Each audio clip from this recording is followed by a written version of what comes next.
Okay, our next speaker is going to be John Grant. John is actually senior counsel with Langevin Morris Smith with law. Cheers off there. Yeah, should be good.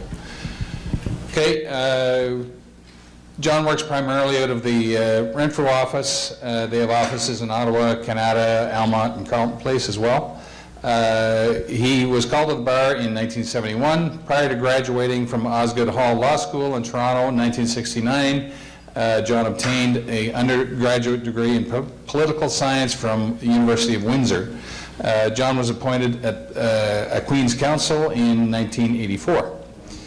In addition to more than 40 years experience in business law, most of which was acquired in Toronto and included many years with a national firm, and the provision of the real estate services, John has developed a significant estate planning practice. He has found that people are more concerned than ever about creating a proper plan for the distribution of their assets after death. Often corporate law and estate law comes together where planning involves business assets or succession issues. John focuses on helping to provide strategic value to satisfy his clients' objectives, whether on a business or real estate transaction or in connection with one's estate planning. John and his wife reside in Renfrew, having moved here from Toronto in 2010 for a less hectic lifestyle. They have 3 adult children, enjoy spoiling their 2 grandchildren. John likes to run on the mini trails near town as an effective way to stay fit and release some of the pressures of the day. He's actively involved in the community activities and happily discovered the many benefits which this area has to offer on a professional as well as a personal level. With that, John, I will ask you to go ahead. So I'm going to start with benefits of a will. When you have a will, that will speaks for you from the moment you die. Once you're dead, that's it. So it's important to leave very clear and good instructions behind, and that's what a will does. It also gives you the chance to control what happens to your assets on your death. You can decide who will look after your affairs, who will inherit, what they will inherit, and when. You are the one who will determine trust provisions in your estate.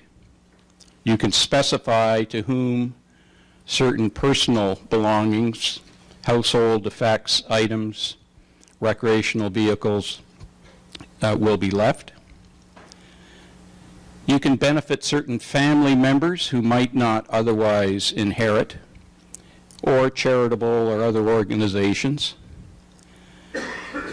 And to be a bit of a segue into the next speaker, this gives you a chance to consider effective estate tax planning, if you will, to reduce the amount of taxes, also the amount of probate fees which are payable under the Estate Administration Tax Act.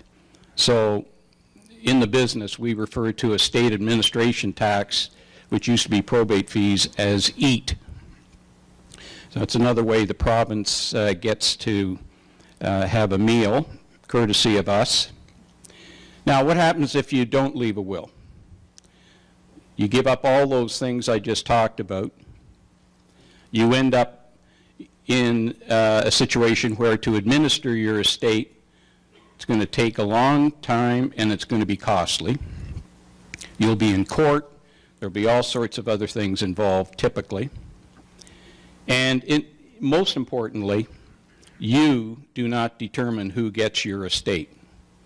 The government does under an act called Succession Law Reform Act. So your spouse can get something. If you have a child or children, and your estate's big enough, your spouse will get the first $200,000, your children will divide the rest. and on-outs, like throwing a little stone in a stream and you have all these ripples. So you can go out as far as nieces and nephews who could inherit. Sometimes not so good. And so for people to who have the chance to do proper estate planning, it's extremely important. Even if you are not able, for certain reasons, at a particular time to do what we call a traditional or comprehensive estate plan, at least get a will done which will serve to provide some interim protection and fulfillment of your wishes. Now, what about the process? First thing we do is provide a questionnaire to our clients. The purpose of that questionnaire is to give us information at the initial stage. Very important. We want to see all the facts that relate to the person, what the financial condition of that person is, assets, liabilities. And I've included in the materials you have a copy of our questionnaire, and you will see it is comprehensive. So I would typically ask that to be filled out and returned to me, and then there would be an initial in-depth meeting. We might, depending on the size of the estate, the complexity, at that stage, want to encourage the clients to collaborate or allow us to collaborate with tax and accounting advice and investment and financial advice. One of the roles I play is, along with making sure the client's objectives are met, is to ensure that tax planning and financial advisory counseling is implemented in the will. Many cases we have several meetings before the will is finalized and executed, and drafts are exchanged during the interim. Now, how do you plan for the exercise? Well, number one, you deal with the questionnaire, and it provokes one to not only think about his or her own assets and estate and wishes, but in a marital situation, it can be very useful to allow spouses to communicate effectively in the exercise. And we've run across several situations where spouses do not communicate very well when it comes to financial matters. The exercise of doing reciprocal wills will provoke such communication. I think it's a good thing. So, you have to make sure that all your assets are listed. You've got records of your assets. You keep those records up to date. Real estate. How do you hold your real estate? Do you have more than one property? You have to provide all of that information for us because there are specific purposes when it comes to estate planning, and we need to know all of the relevant details regarding real estate holdings. And it also is a potential issue from a tax standpoint. I think that Ken can speak to principal residence related issues later. Your insurance, how's your insurance held? Who are the beneficiaries? Do you have a business? Are you a full-time, part-time business owner? Doesn't matter whether it's a sole proprietorship, partnership, corporation. We need to know the details. So on your death, if you have business interests, they have to be dealt with. Liabilities. So the other side of the sheet is also important. On your death, your estate inherits all of your debts. It's very important to take into account the debts and liabilities in connection with your estate plan, so that you will feel comfortable that your estate will be able to be administered according to your wishes. If you have dependents, we need to know who they are, how old they are, and the nature of the relationship. You'll see the questionnaire talk about personal effects, jewelry, toys in the nature of skidoos and other things. This is an opportunity for you to be specific, and it's often something that probably takes people even longer to decide than how they want to leave trusts in their will. The executor, position of executor, I could probably have led off with that. That's very critical. In reciprocal wills, each spouse is the executor of the other. But what happens in the event that the spouse doesn't survive? Who then is going to be charged with all of the liability and responsibility of administering the estate? And there is a significant amount. And there are statutes and common law which govern the activities of an executor. If you have trusts in your will, it's typical that your executor will also be the estate trustee, but you could appoint other people to be specifically the trustee of a trust. It need not be the executor. You need to take into account the capabilities of that person, quite apart from the age, where they live. And if you go outside Canada in an appointment, then that person's going to have to be bonded, which is another little hurdle we try to avoid. Lastly, you should think about what will form part of your estate and what will not.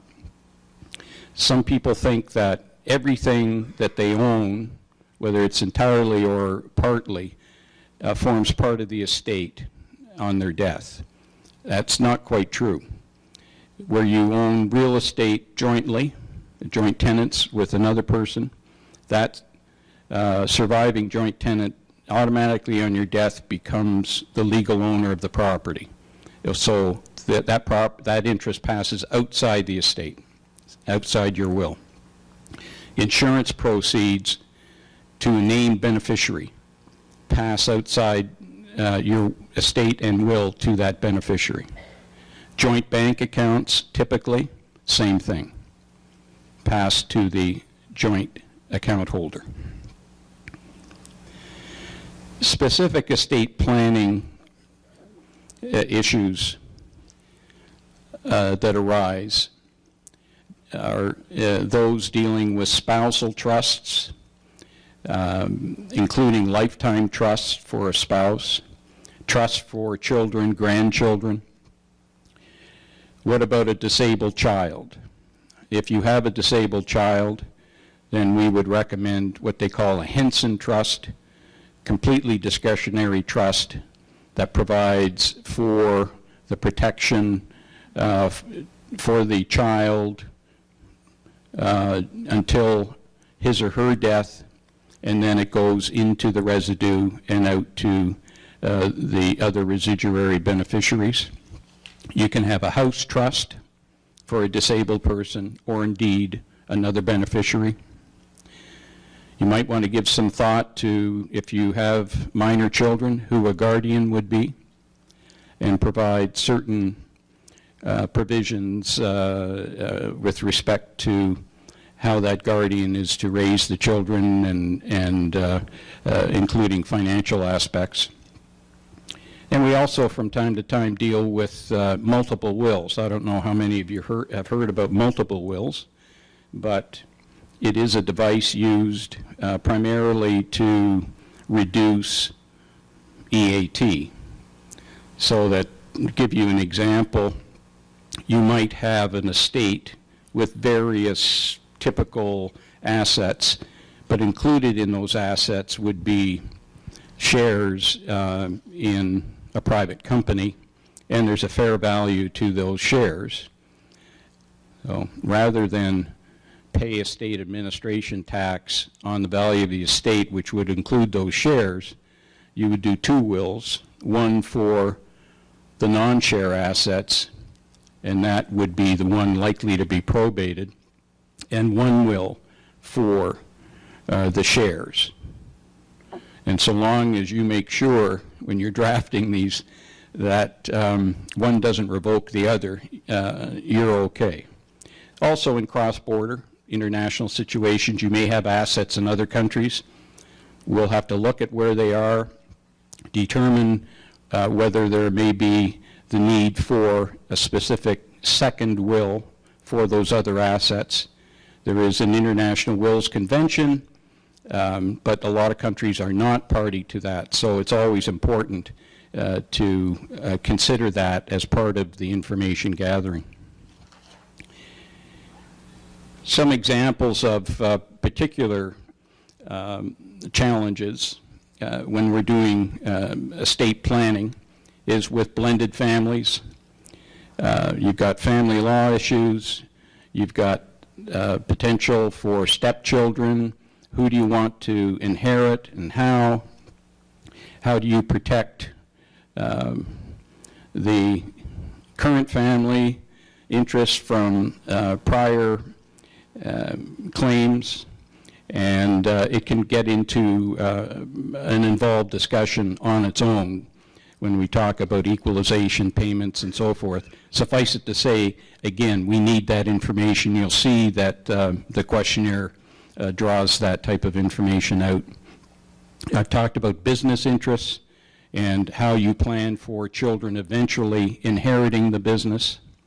And that, again, Ken can talk about estate freezes, family trusts. And the family trusts, the assets in a family trust do not form part of your estate, so they're not subject to estate administration tax, nor are they a matter of public record, which, if you do probate a will, is the case with your will. It is public record. And there are other tax-related benefits I'm sure Ken will talk about.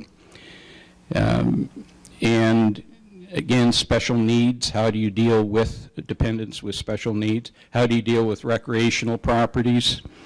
You might decide to gift a recreational property during your lifetime, but keep back the right to occupy. You may provide that you'll keep it in good repair as long as you occupy the property.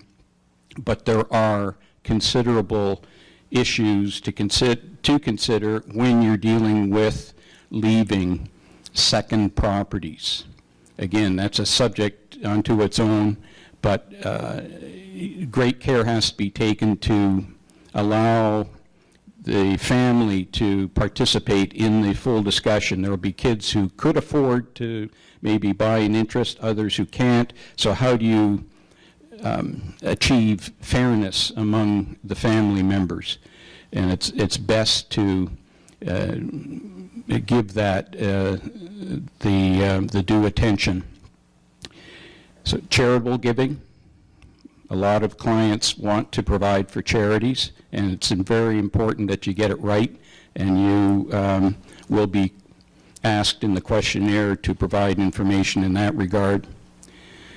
Taxation issues, again, Ken can talk about attribution rules and trusts, and the need is critical in that regard for your professional tax advice.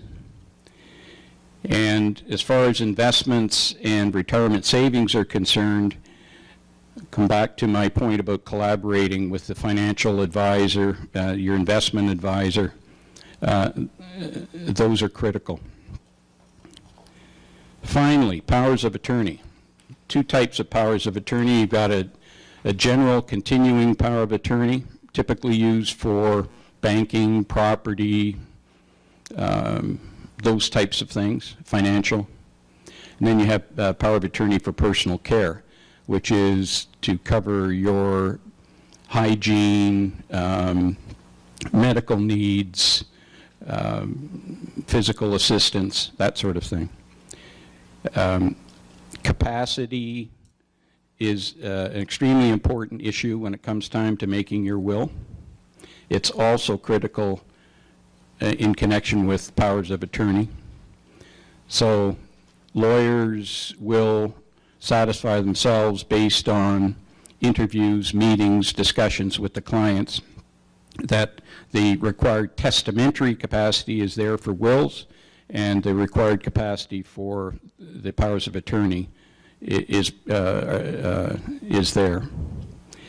And for those who think, well, it doesn't really matter because I've got a will, so when I die, it's taken care of.